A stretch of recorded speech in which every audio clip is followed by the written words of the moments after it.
بسم الله السلام عليكم ورحمة الله تعالى وبركاته ولا ليga qaaliga waan idin salaamay meel walba adduunka daafiisa aad ka joogtaan waxaan idinku salaamayaa salaanta islaamka sidaad u dhantihiin waxaan idin rajeynayaa kheyr iyo caafimaad taama insha Allah kusoo dhawaada channelkeena Cooking with Hayaat walaashin Hayaat oo mar kale idin kulanti wanaagsan soo dhawaada insha Allah maanta waxaan idin la share gareynayaa casariyo yar oo aad u fudud misana u macaan carruurtana aad u jeceshahay insha Allah usamay galbihii sidoo kale dadka waaweynna waa u sameyn kartaa insha Allah marka axbaabi waxa waaye keeg aad u macaan insha Allah ama doorsho hadba saad u taqaanid insha Allah sida aad u jeedaan waana ka heli doontaan sida aan rajeynayo fadlan haddaa igu cusub tahay nagu soo biir marka hore haddaa videogan ka heshidna please share iyo thumbs up biidnillah markii aan dhameeyo keegi sidan ayuu inoogu soo baxay quruxda badan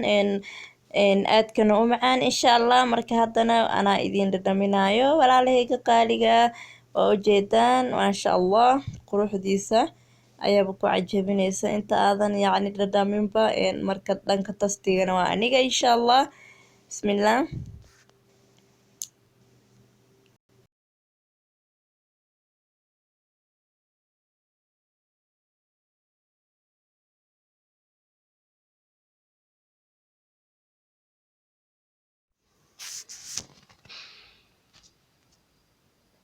haddana waan sameysanaynaa insha Allah bismillah awalan kulli shay waxyaabaha aan ka sameynayana asxaabteeda qaaliga ah halkan ayay idinkaga muuqdaan waad aragtaan marka hore waxaad u baahan tahay baaquli weyn iyo yacni bahalka yar ee lagu qaso keega haddii aad mashiin haysatidna mashiinka ayaa ku qasan kartaa insha Allah marka hadda ukuntii ama beedkii ayaan ku ridanayaa insha Allah inta xaba aan ku ridan doono ila soco maasha Allah haddii aad rabtid keeg jilicsan ukunta inaad ku badsatid ayaa wanaagsan biidnillah si uu yacni doorshaha kuugu soo baxo doorsho softi ah oo aadna u macaan biidnillah marka axbaabi hadda 3 xabo ayaan ku riday oo beed ama ukun ah haddana xabadii afaraad ayaan ku ridanayaa sida aad aragtaan maasha Allah soo marka 4 xabo ayaan isticmaalayaa maadaama aniga hadda keeg badan aanan sameyneynin insha Allah waa wax yar inta aan sameynayo qiyaastan waa ila socon doontaan inta waxyaabood aan u baahanahay iyo sida aan u qasi doono step by step insha Allah hadda ukuntii ayaan walaaqaneynaa ama aan yacni isdhex gelineynaa si ay inoo maasha Allah si fiican ayaad u qaseysaa asxaabteeda qaaliga ah ukunta markii aad qastidna biidnillah waxaa ku darsanaysaa sonkortii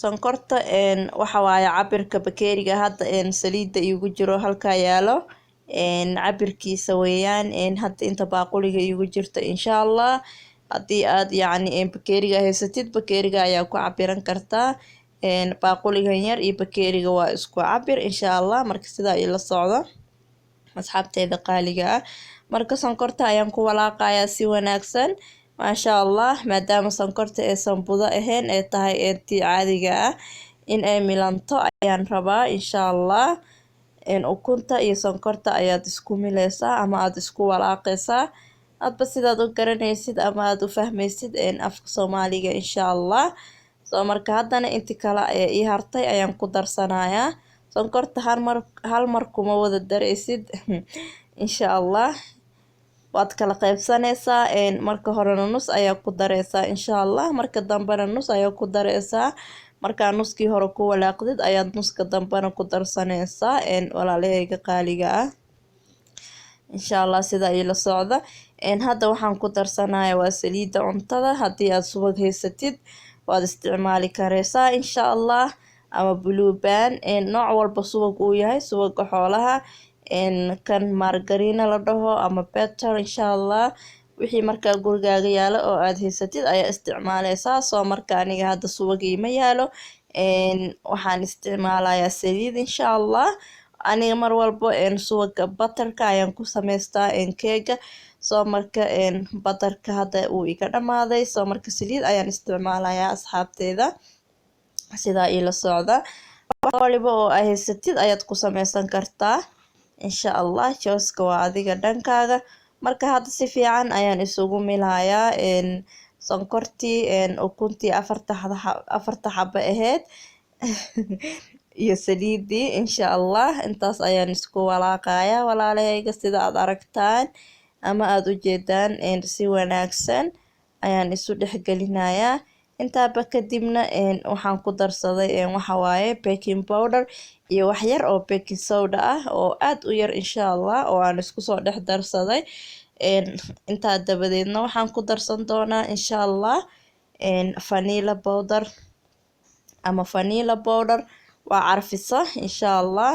furka ayaan ku qiyaasay, soo marka sida aad aragtaan waan ku daray, kadibna waan isku walaaqi doonaa biidnillah.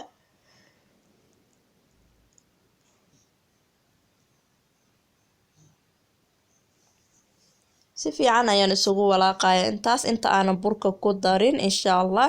kadib wax yaroo milix ah ayaan ku darsaday ama cusbo, hadba saad u taqaanid insha Allah. kadibna markii aan cusbadii aan ku daray kadib, intaa waa isku walaaqeynaa si wanaagsan insha Allah. saliidii kuma wada darin, ila socda, haaf ayaan reebay insha Allah. haafkaana gadaal ayaan ka isticmaali doonaa insha Allah.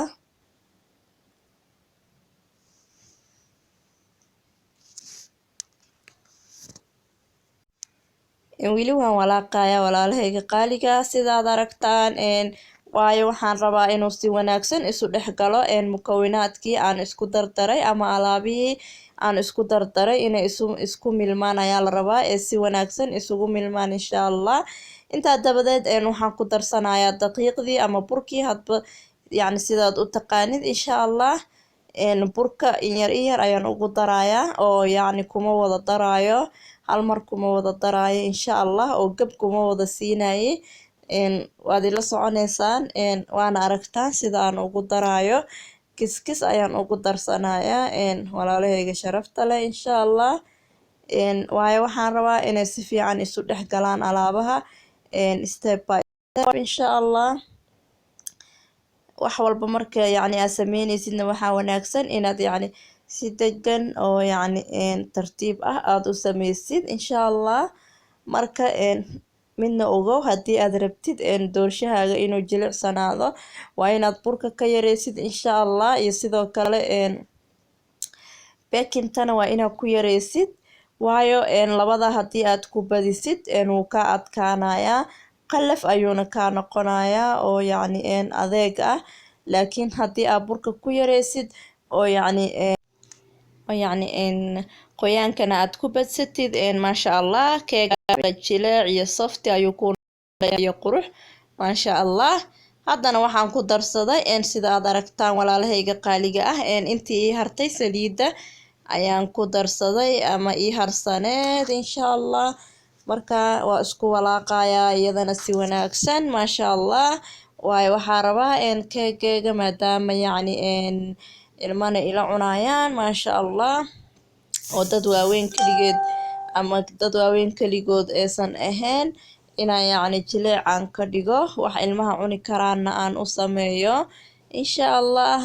marka walaalahayga beri haddii aad yacni rabtid doorshahaaga inuu safti kuu noqdo, yacni burkana ku yarey, qoyaankana ku badi insha Allah, oo yacni isku dheeli tiro insha Allah. marka aniga hadda burka intaa ma wada isticmaalayo, qiyaas ahaan waa 2 bakeeri oo bakeeriga shaaha lagu cabo ah ama kan saliidda hadda iigu jirtay. burka waa kaa labadiisa, baaquliga kaa ayuu qaadaa. marka insha Allah labadaa ma wada qasaayo, qiyaas ahaan hadda inta aan qasay ama aan qasi rabo waxa waaye waa bakeeri iyo haaf, ama bakeeri iyo bakeeri nuski insha Allah. waa intaa walaalahayga sharafta leh. soo marka hadda si wanaagsan ayaan isu dhexgeliyey ama aan yacni u walaaqay insha Allah. haddana kis yar ayaan ku darsaday oo daqiiqdii ah insha allah walaalahayga sidaad u jeedaan waan ku walaaqayaa si wanaagsan. Sorry dhuunta ayaa yara xiran oo xabeeb ayaa marmar i qabanaysa marka waan walaaqayaa si fiican sida aad u jeedaan.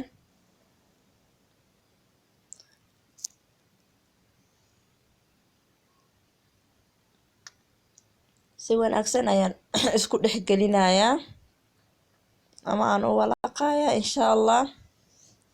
Burka lama isticmaali doono intaa oo kaliya ayaan yani ku ekaanayaa insha allah. Intaana waa iska reebayaa waayo waxaan rabaa keega inuu jileeci ahaado oo keeg adag ma doonayo. Marka insha allah ila socdo walaalahayga qaaliga ah.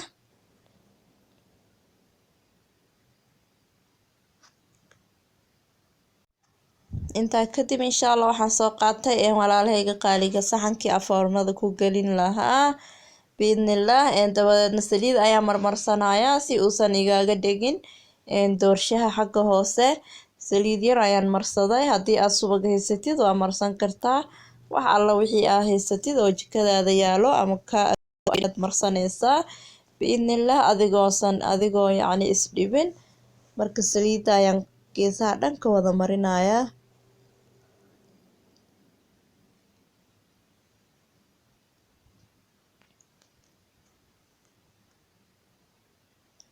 sida aad u jeedaan insha allah si fiican ayaan u wada marinayaa. markaa mariyana waxaan kusoo shubayaa insha allah keegaygii ii diyaarsanaa ee aan soo qasayay hadda.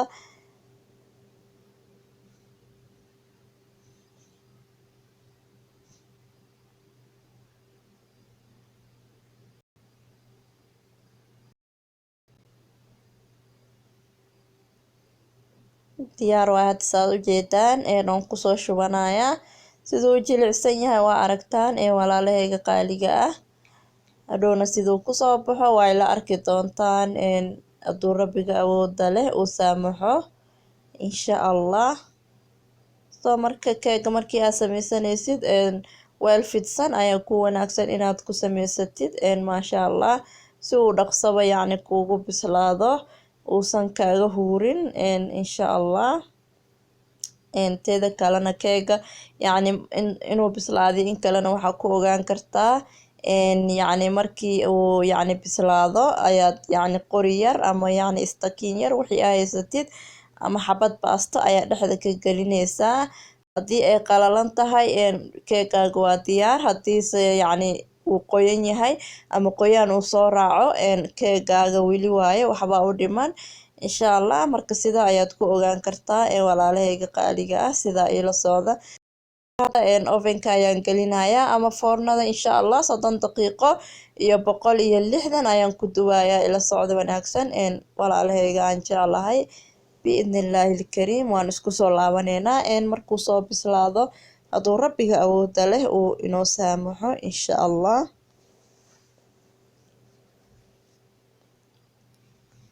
asxaabteeda qaaliga ah keega waa inoo diyaar. waan kasoo saaray ofinka haddana waan soo jarjaranayaa insha allah. ila socda walaalahayga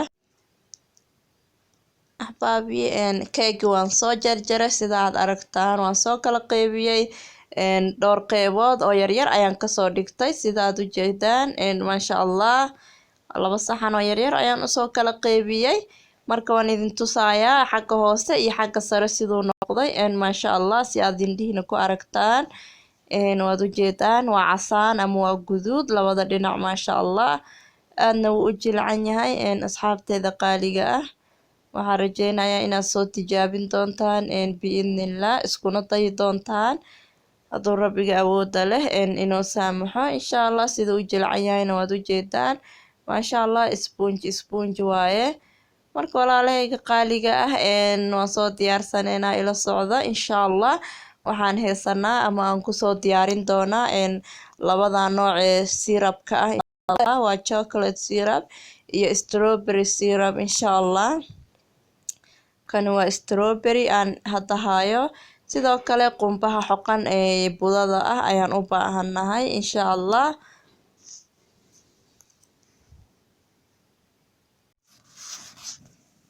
hadda qeybtan ayaan yacni chocolatekii ku yacni sharaxay, kadibna waxaan ku shubayaa qumbihii.